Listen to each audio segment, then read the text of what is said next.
Assalamualaikum warahmatullahi wabarakatuh. Perkenalkan kami dari kelompok 5 dengan nama anggota Febi Eka Nurul Afiah NIM 103200028. Saya Riviana Hikmawati dengan nomor induk mahasiswa 103200037. Di sini kami akan membacakan hasil dari kelompok kami yang berjudul Kewarisan Ahli Waris Saudara-saudari Sekandung Menurut Perspektif.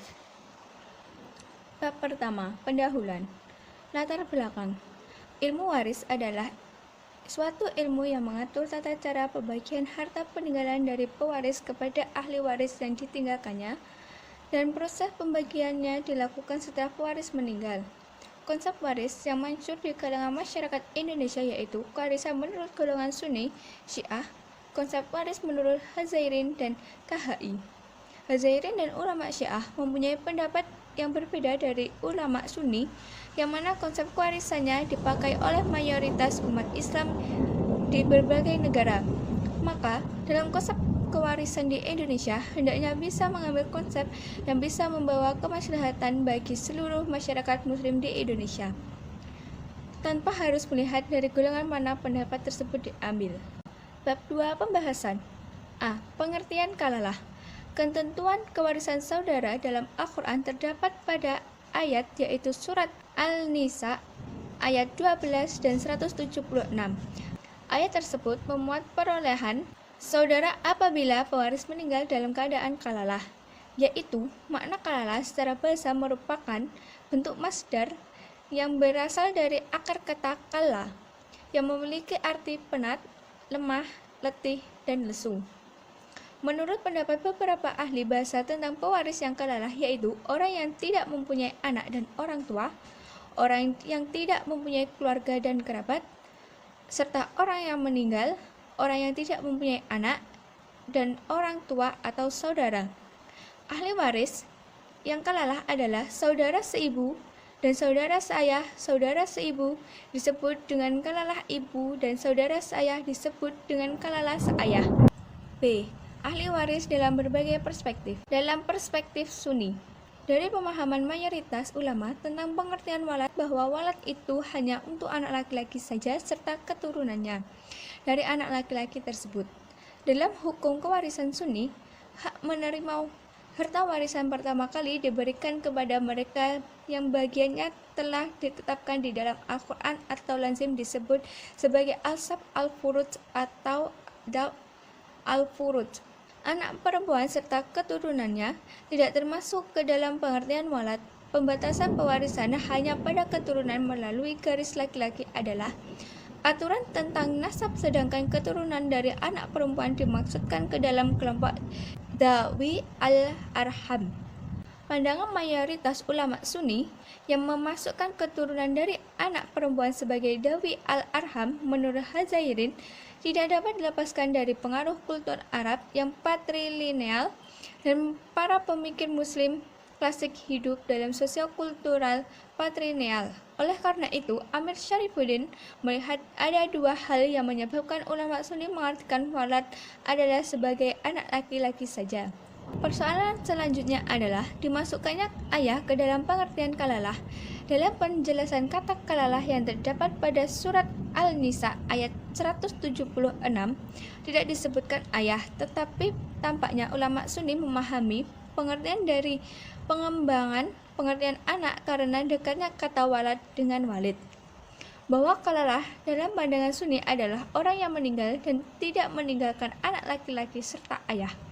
Konsekuensinya adalah apabila seseorang meninggal dalam keadaan kalalah, maka saudara akan mendapat warisan meskipun anak perempuannya ada. Karena menurut mayoritas ulama Sunni, anak perempuan tidak mempengaruhi atau menghijab saudara dalam keadaan pewaris kalalah. Dalam perspektif Syiah, di sisi lain, hukum kewarisan Syiah memiliki paradigma tersendiri. Sistem pembagian yang terdiri dari Daw al-Furud, As-Sobah, hingga Daw al-Arham yang tidak dipakai. Dilihat hukum kewarisan Syiah, status sebagai ahli waris dapat diperoleh melalui dua jalan. Yang pertama, mereka yang tergolong ke dalam kelompok al-Nasab, yaitu di dalam kelompok al-Nasab ini diberlakukan sistem kelas, sedangkan kelompok yang kedua adalah al-Sabab, mereka yang tergolong dalam kelompok as-sabab yaitu suami atau istri yang hidup terlama dan wala. Dalam artikel ini, pembahasan hanya difokuskan pada anak perempuan yang tidak ada dalam kelompok al-nasab. Sistem kewarisan Syiah Islamiyah tidak membedakan antara anak perempuan dan anak laki-laki kecuali dalam hal-hal yang telah ditentukan oleh Al-Quran. Pendapat mereka ini berpengaruh terhadap pengertian kalalah. Kalalah adalah seseorang yang meninggal dunia dan tidak meninggalkan orang tua serta anak. Syiah Imamiyah mengatakan walad dalam surah Al-Nisa ayat 176 dengan anak laki-laki dan anak perempuan karena lafaz walad bersumber dari al-wiladah yang pengertiannya mencakup anak laki-laki dan perempuan. Tidak ada perbedaan antara anak laki-laki dan anak perempuan dalam memperoleh hak untuk mewarisi harta. Cucu baik yang berasal dari anak laki-laki maupun anak perempuan termasuk dalam pengertian walad. Dengan demikian, dalam perluasan pengertian makna walad kepada cucu harus dipahami dengan cucu yang berasal dari anak laki-laki dan anak perempuan. Cucu baik pancar dari anak laki-laki maupun pancar anak perempuan mendapat warisan apabila pewaris tidak mempunyai anak. Cucu mendapat sebagian besar bagian orang yang mereka gantikan, yaitu bagian cucu dari pancar anak laki-laki mendapat bagian 2 kali dari bagian yang diperoleh cucu dari pancar anak perempuan. Tidak ada seorang pun di antara cucu anak berhak mewarisi bila terdapat salah satu di antara anak laki-laki atau anak perempuan. Oleh karena itu, jika orang yang meninggalkan seorang anak perempuan dan cucu laki-laki dari anak perempuan, maka seluruh harta untuk anak perempuan dan cucu tidak mendapatkan apa-apa. Apabila ahli waris terdiri atas cucu laki-laki, maka bagian cucu anak laki-laki pancar anak laki-laki adalah 2/3, sedangkan bagian cucu perempuan pancar anak perempuan mendapatkan 1/3. Hal ini dipahami karena cucu menempati kedudukan orang tua mereka masing-masing. Mereka juga mendapat hijab ahli waris pada tingkatan kedua dan ahli waris dalam tingkatan ketiga. Dalam perspektif Hazairin berpendapat saudara perempuan seibu sebagaimana halnya saudara perempuan solihah atau saudara perempuan seayah. Saudara perempuan seibu memperoleh zu al-faroid dan sebagai zu al-khorobat. Saudara perempuan seibu berada dalam martabat para saudara tanpa dibedakan dari jurusan manapun. Sohih, ayah dan seibu hanya antara laki-laki dan perempuan berbanding 2:1. Ayah mempengaruhi perolehan mereka dari saham 2/3 menjadi 1/3 jika berbilang ia terhijab oleh far'u waris mudzakkar dan mu'annas seterusnya ke bawah. Pada masa kepemimpinan Khalifah Umar terdapat kasus musyarakah atau himariyah, hajariyah atau jamiyah. Saat itu terdapat ahli waris seorang saudara laki-laki sekandung, seorang saudara laki-laki seibu, dan saudara perempuan sebapak. Berdasarkan keputusan hukum waris Islam pada saat itu, golongan Ahlus Sunnah wal Jamaah, maka saudara laki-laki sekandung tidak mendapat bagian sedikitpun. Akhirnya, Umar memberi keputusan yang berbeda dari keputusan sebelumnya, yaitu saudara laki-laki kandung mendapatkan bagian bersama-sama dengan saudara seibu dan dibagi pula sama rata. Keputusan Umar diikuti oleh Zaid, Utsman, Imam Syafi'i, dan Malik.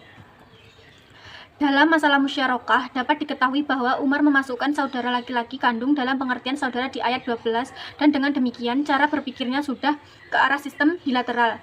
Sedangkan Abu Bakar, Ali bin Abi Thalib, Ibnu Abbas, dan Ibnu Mas'ud berpendapat tidak turut mendapat pusaka bersama-sama dengan saudara seibu, yang dapat hanya saudara seibu saja sesuai dengan peraturan yang bisa dilakukan. Pendapat yang terakhir ini diikuti oleh mazhab Hanafi dan Hanbali. Selanjutnya, menurut perspektif KHI, mengenai kewarisan saudara ini dalam KHI diatur dalam 2 pasal, yaitu pasal 181 kompilasi hukum Islam tentang saudara seibu yang selengkapnya berbunyi, bila seorang meninggal dunia tanpa meninggalkan anak dan ayah, maka saudara laki-laki dan saudara perempuan seibu masing-masing mendapat 1/6 bagian. Bila mereka itu 2 orang atau lebih, maka mereka bersama-sama mendapat 1/3 bagian. Dari redaksi pasal 181 di atas dapat diambil kesimpulan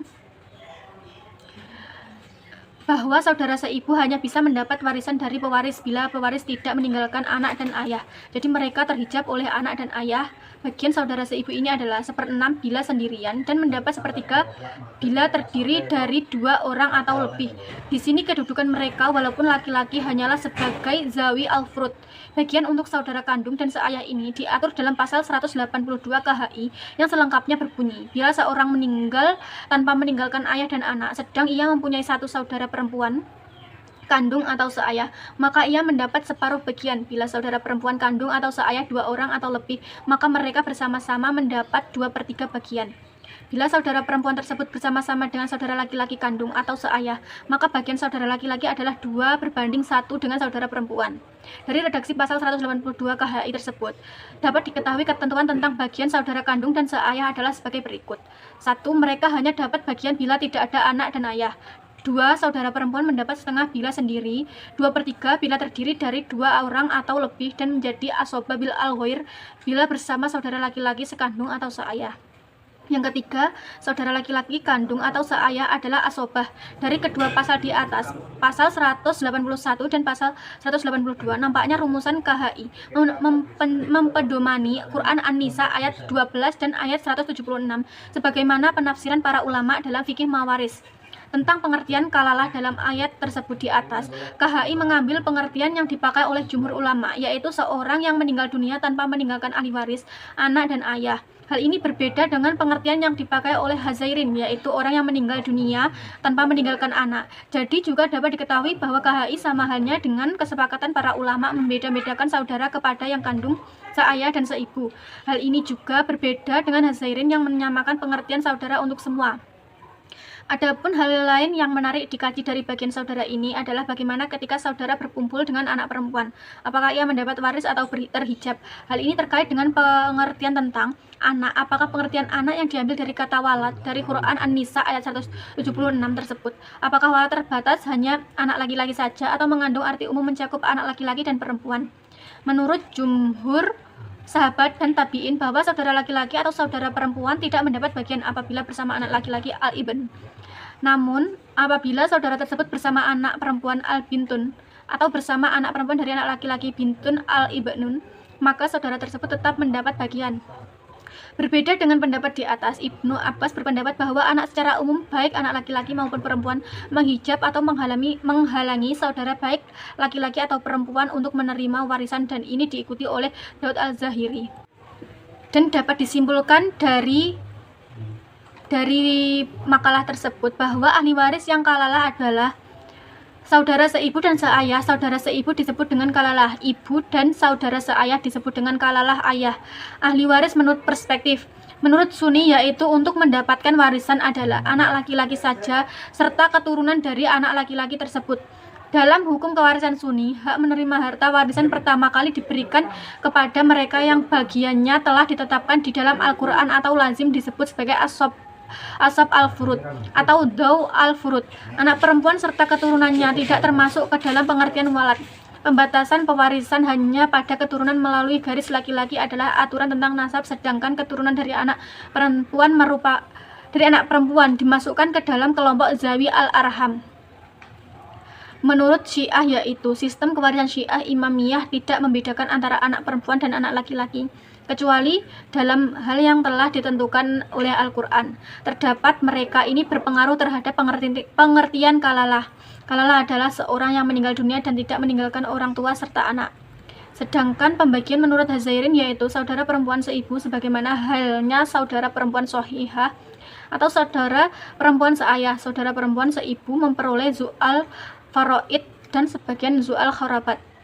Saudara perempuan seibu berada dalam martabat para saudara tanpa dibedakan dari jurusan manapun. Sahih, seayah dan seibu hanya antara laki-laki dan perempuan berbanding 2:1. Ayah mempengaruhi perolehan mereka dari saham 2/3 menjadi 1/3 jika berbilang. Mengenai kewarisan saudara ini dalam KHI diatur dalam 2 pasal, yaitu pasal 181 kompilasi hukum Islam tentang saudara seibu yang selengkapnya berbunyi bila seorang meninggal dunia tanpa meninggalkan anak dan ayah, maka saudara laki-laki dan saudara perempuan seibu masing-masing mendapat 1/6 bagian. Bila mereka itu 2 orang atau lebih, maka mereka bersama-sama mendapat 1/3 bagian. Jadi cukup itu saja Terima kasih. Wassalamualaikum warahmatullahi wabarakatuh.